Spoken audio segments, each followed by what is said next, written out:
الحمدللہ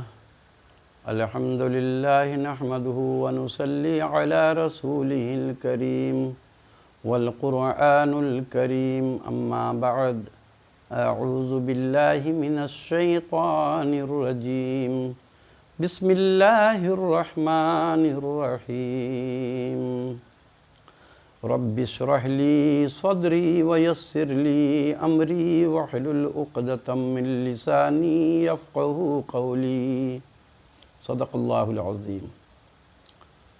میرے معزز نوجوان ساتھیو، السلام علیکم ورحمۃ اللہ تعالی وبرکاتہ۔ آج میں آپ کو ایک ذمہ داری سونپ رہا ہوں۔ یہ صدقہ جاریہ کا کام ہے۔ آپ نوجوان لوگ ہیں، آپ ہی سے امید میں رکھتا ہوں، کیونکہ جو بزرگ حضرات ہیں وہ ایسے کام میں حصہ لینے کا شوق کم رکھتے ہیں، اور پھر یہ ٹچ موبائل چلانا بھی سب کو نہیں آتا ہے۔ تو آپ لوگ اس کے ماسٹر ہیں۔ جتنے بھی نوجوان کو میں دیکھتا ہوں موبائل بہت اچھا چلا لیتے ہیں، ہر طرح کے تمام پروگرام آپ لوگ سمجھ لیتے ہیں اس کا۔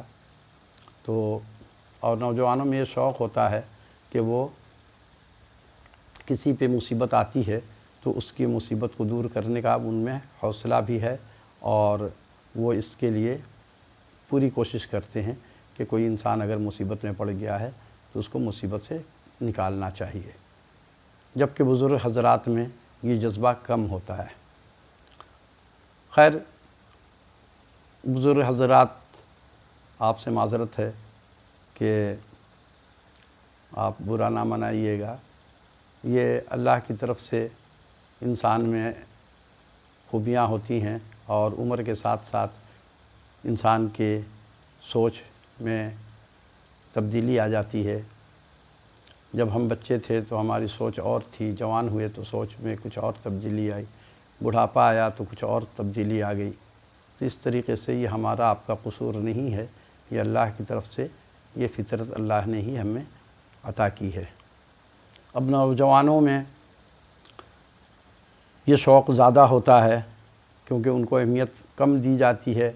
معاشرہ ہمارا ایسا بنا ہوا ہے کہ جس میں نوجوانوں کو لوگ عزت کم دیتے ہیں، ہر معاملے میں بزرگوں کو آگے لایا جاتا ہے، جبکہ بزرگ حضرات 4 دن کے مہمان بھی ہیں۔ نوجوانوں سے تو امید کی جا سکتی ہے کہ وہ ایک مدت تک ابھی ہمارے ساتھ رہیں گے۔ جیسے کہ شادی بیاہ ہوتی ہے تو اس میں لوگ بزرگوں کو گواہ کے لیے چنتے ہیں، جبکہ نوجوانوں کو یہ فرائض انجام دینا چاہیے۔ تو اس ویڈیو کو آپ نوجوانوں زیادہ سے زیادہ شیئر کیجیے گا، کیونکہ اس ویڈیو میں پیغام حکام بالا کو دینا چاہ رہا ہوں کہ کسی طریقے سے، کیونکہ ہمارا چینل نیا ہے، اس میں ویوز کم آتے ہیں، تو حکام بالا کو یہ میں پیغام دینا چاہ رہا ہوں کہ دیکھیے آپ کے سلطنت کے اندر غریبوں کے ساتھ کیا ظلم زیادتی ہو رہی ہے، اور اس میں جتنے بھی حکام بالا ہیں وہ بھی شامل ہیں۔ دیکھیے، اللہ ڈینو گوٹ ہے، اس کا واقعہ اور گلشن گہرام کا واقعہ میں ابھی آپ کو بتا رہا ہوں۔ تو اللہ رب العالمین دیکھیے قرآن مجید میں ارشاد فرما رہے ہیں، وَمَنْ يَعْصِ اللَّهَ وَرَسُولَهُ فَإِنَّ لَهُ نَارَ جَهَنَّمَ خَالِدِينَ فِيهَا أَبَدًا۔ جس نے اللہ اور اس کے رسول کی نافرمانی کی وہ ہمیشہ جہنم میں رہے گا۔ اب اگر کسی سے سوال کیا جائے کہ نافرمانی اللہ اور اس کے رسول کی کیا ہے، تو جواب یہی آئے گا کہ نماز نہ پڑھنا، روزہ نہ رکھنا، زکوٰۃ نہ دینا، وغیرہ وغیرہ۔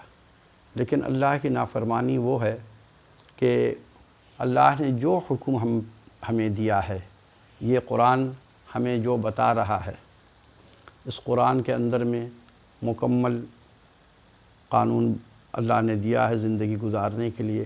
اگر اس کے خلاف جو شخص بھی چلے گا تو وہ گمراہ ہے اور وہ جہنمی ہے۔ کیونکہ اللہ کے قانون کو جس نے توڑا گویا وہ اس کا ایمان نہیں ہے۔ دیکھیے ایک قانون لاعلمی میں ٹوٹ جاتا ہے کہ آپ کو پتہ نہیں تھا کہ اس کا گناہ کیا ہے اور آپ سے گناہ ہو گیا تو یہ ایک الگ بات ہے، اس سے کے لیے توبہ ہے، استغفر اللہ۔ اور ایک گناہ وہ ہوتا ہے ارادتاً کہ آپ نے یہ سوچ لیا کہ میں ٹارگٹ کلر بن جاتا ہوں، مجھے 2 لاکھ ایک قتل کرنے کا ملے گا اور مہینے میں 2-4 میں قتل کر دوں گا تو مجھے 8-10 لاکھ روپیہ 10 منٹ میں کما لوں گا، تو اتنی محنت کرنے کی ضرورت کیا ہے؟ تجارت کریں گے، ہزاروں جھمیلے ہوتے ہیں اس میں۔ تو یہ کیا ہوا؟ یہ ارادتاً ہے، اب اس کے لیے معافی نہیں ہے، کیونکہ اس نے جانتا ہے کہ قتل کرنا کتنا بڑا گناہ ہے، اس کے باوجود اس نے یہ قتل کیا۔ اور ایک ہوتا قتل خطا کہ آپ کا ارادہ نہیں تھا، آپ گاڑی چلا رہے ہیں، آپ کی گاڑی میں کوئی خرابی پیدا ہو گئی، کوئی مر گیا آپ کی گاڑی سے، تو آپ اس کے لیے قاتل نہیں ہیں۔ اسی طریقے سے بہت سارے ایسے گناہ ہیں جو ہمیں لاعلمی میں ہو جاتا ہے، تو اس کے لیے تو توبہ ہے۔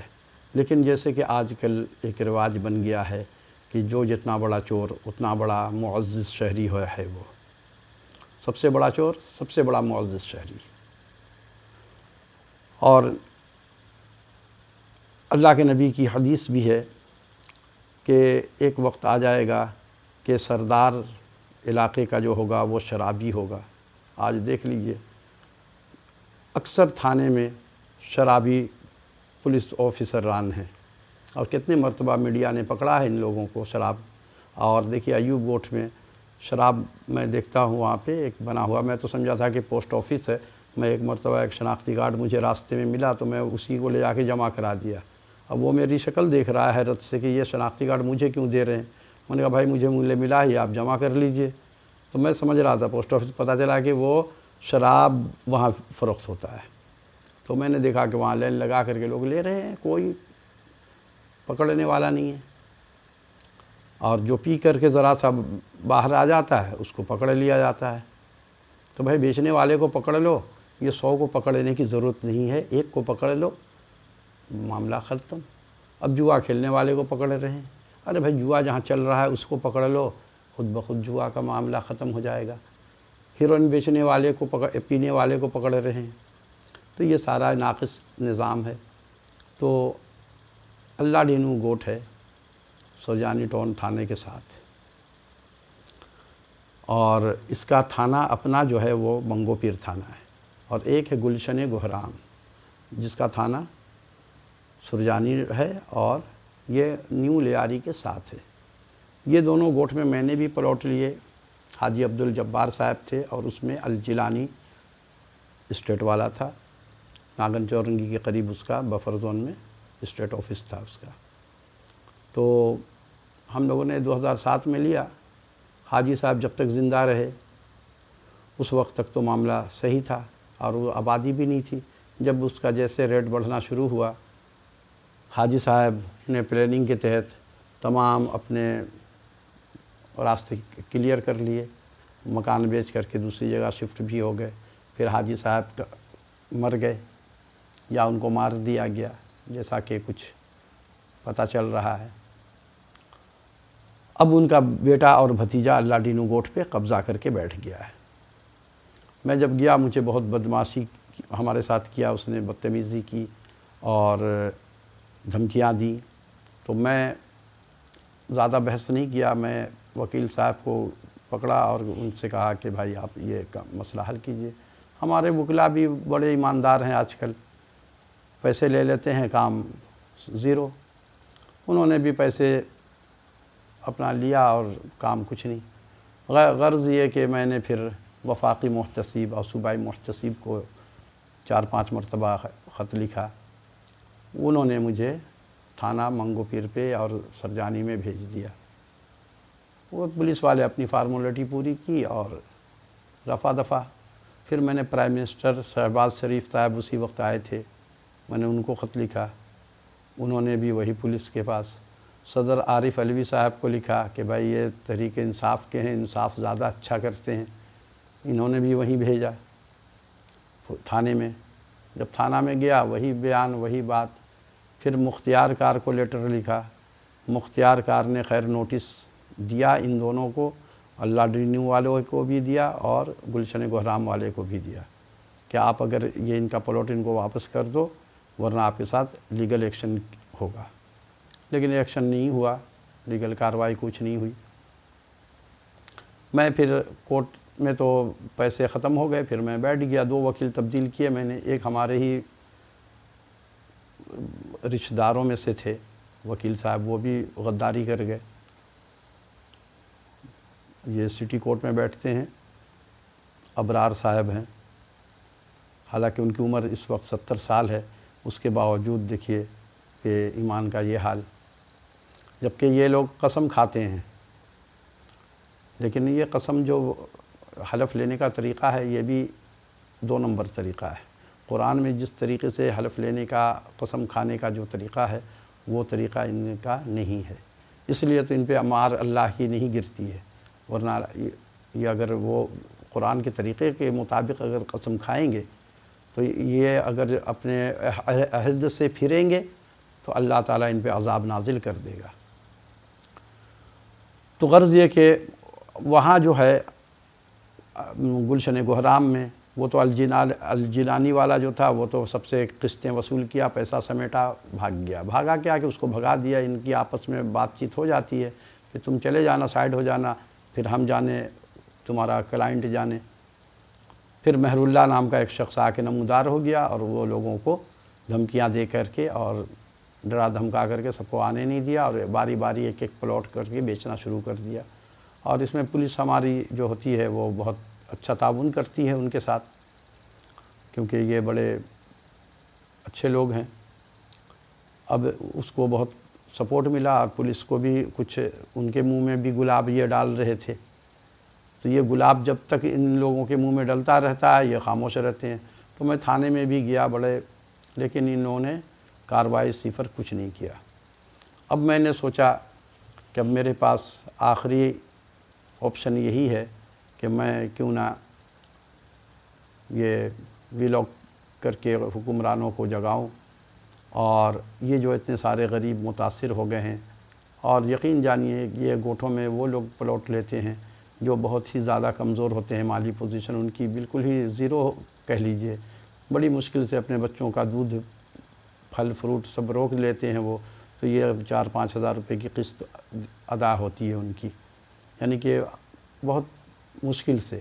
اور وہ یہ سوچ کر کے لیتے ہیں کہ کل بیٹا بیٹی جوان ہو جائے گا تو اس پلاٹ سے ان کی شادی بیاہ ہم کر لیں گے، یا رہنے کا ایک سہارا ہو جائے گا. کرائے پہ بھٹک رہے ہوتے ہیں، کوئی رکشہ والا ہے تو کوئی ریڑھا لگاتا ہے، اس قسم کے لوگ ہیں. اکثر لوگ وہاں پہ زکوٰۃ بھی لے لیتے ہیں، اکثر کیا بہت سارے لوگ. میں تھا تو میں بھی، خیر چلیں اس بات کو.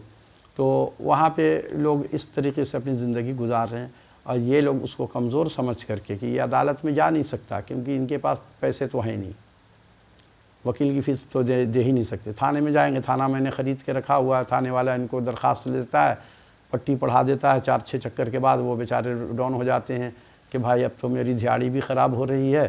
پلاٹ کو اللہ کے اوپر چھوڑ دیا انہوں نے کہ جو اللہ اب فیصلہ کرے. تو سب بے دخل ہو گئے. تو میں نے کہا کہ نہیں، میں یہ مقدمہ انشاءاللہ لڑوں گا اور حکام بالا کو یہ پیغام جائے گا. اگر حکام بالا میں ایمان ہوگا تو وہ ضرور اس کو انصاف کے کٹہرے پہ لا کر کے کھڑا کریں گے ان مردود ظالموں کو. اور اگر ان میں ایمان نہیں ہوا تو پھر تو اللہ حافظ ہے، ہم لوگوں کا پیسہ تو گیا. لیکن اگر ان میں ذرا بھی، کیونکہ یہ لوگ تو آپ دیکھتے ہیں کہ کیسے گیت سناتے ہیں، ہائے ہمارے عوام کا بڑا درد ہے. لاکھوں لوگ روز لٹ رہے ہیں اس پلاٹ کے چکر میں. غریب بیچارہ لالچ میں آ جاتا ہے کہ میں 50 لاکھ کا 1 کروڑ کا پلاٹ آتا ہے سوسائٹیوں میں، وہ کہاں سے میں لوں گا. یہ 2 لاکھ 2.5 لاکھ کا ہوتا ہے گوٹھوں کا پلاٹ، وہ لے لیتے ہیں کہ چلو بچوں کے سر چھپانے کے لیے کام آ جائے گا. یہ ظالم لوگ اس کو اس سے محروم کر دیتا ہے اور یہ پیسہ بٹتا ہے سب میں. مختیار کار سے لے کر کے تمام ادارے کھاتے ہیں، اس میں حصے دار ہوتے ہیں. ورنہ اس کی حیثیت کیا ہے؟ یہ جو پلاٹنگ کرتا ہے، وڈیرا بنتا ہے، اس کی کیا اوقات ہے؟ لیکن اس کو سپورٹ بہت تگڑا ہے، اور یہ سیاسی جماعت میں سارے ہوتے ہیں۔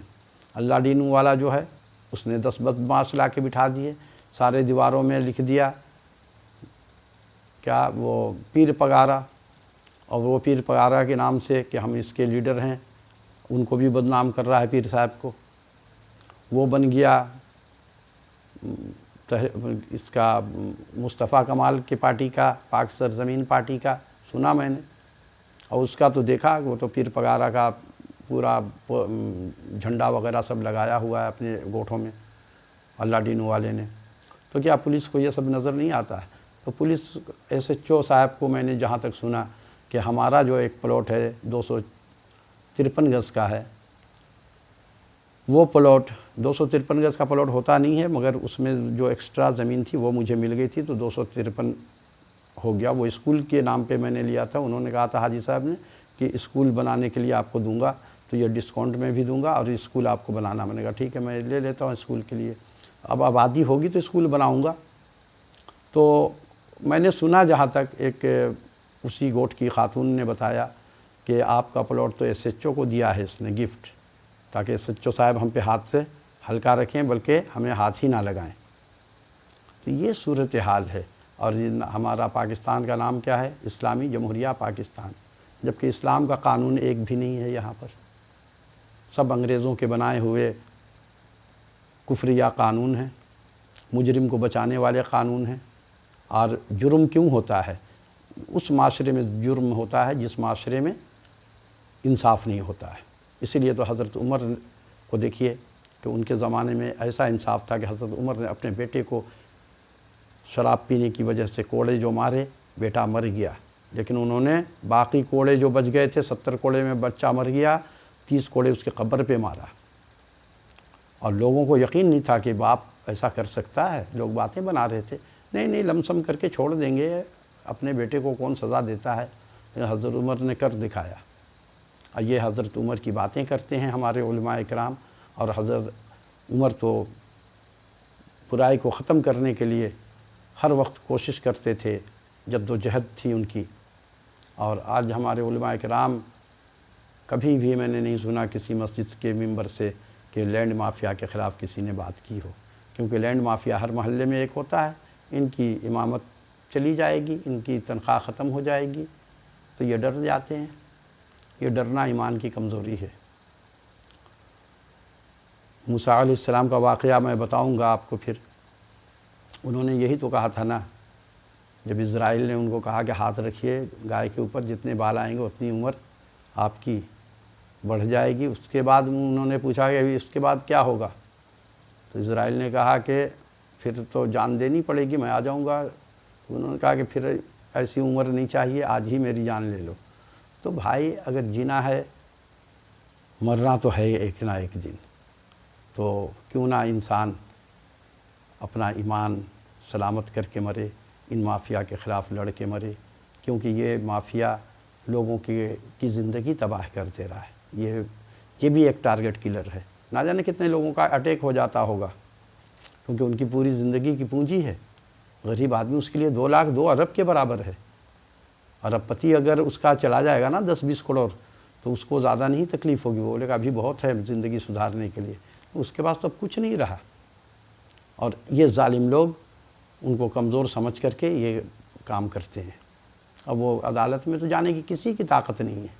وہ تو میں تھا کہ میں 1 سال کیس لڑا، لیکن وہی کیس کو وکیل نے خود خراب کیا، کچھ تھانے داروں نے خراب کیے کہ وہ بار بار وہ رپورٹ کو تبدیل کر دیتے تھے۔